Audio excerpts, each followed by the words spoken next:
Salam sejahtera, kali ini saya Ki Yonatan Suwardi rindu untuk berbagi kebenaran firman Tuhan. Dan di dalam masa-masa pandemi ini, saya teringat akan firman Tuhan di dalam Yakobus pasal yang keempat, ayat 13 sampai dengan yang ke-17. Demikianlah firman Tuhan.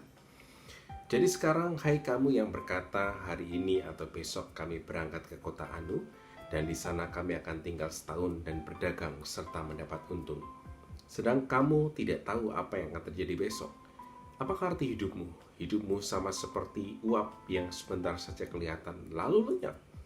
Sebenarnya kamu harus berkata, jika Tuhan menghendakinya, kami akan hidup dan berbuat ini dan itu. Tetapi sekarang kamu memegahkan diri dalam congkakmu, dan semua kemegahan yang demikian adalah salah. Jadi jika seorang tahu bagaimana ia harus berbuat baik, tetapi ia tidak melakukannya, ia berdosa.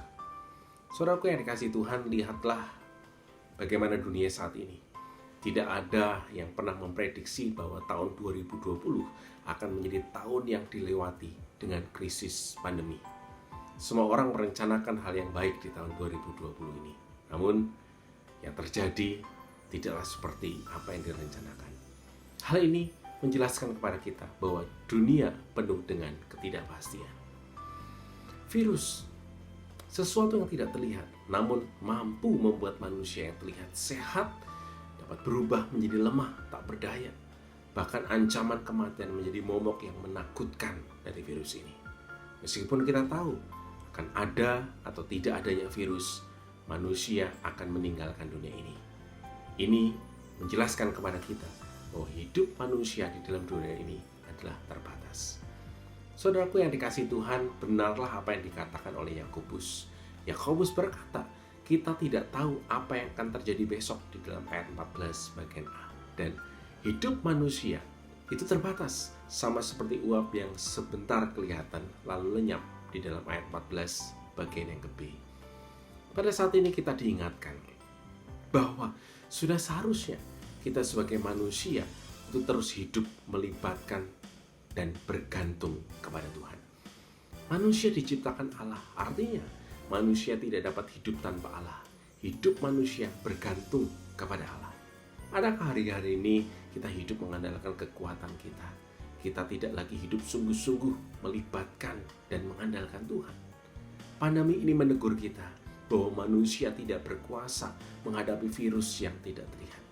Sungguh berdosa jika ada manusia yang berkata, manusia tidak membutuhkan Tuhan dan hidup melupakan Tuhan. Jika itu adalah saudara, maka minta ampunlah di hadapan Tuhan dan berkomitmenlah untuk hidup sungguh-sungguh melibatkan dan mengandalkan Tuhan. Yang kedua, saudaraku yang dikasihi Tuhan, kita harus hidup mempersiapkan kehidupan kekal.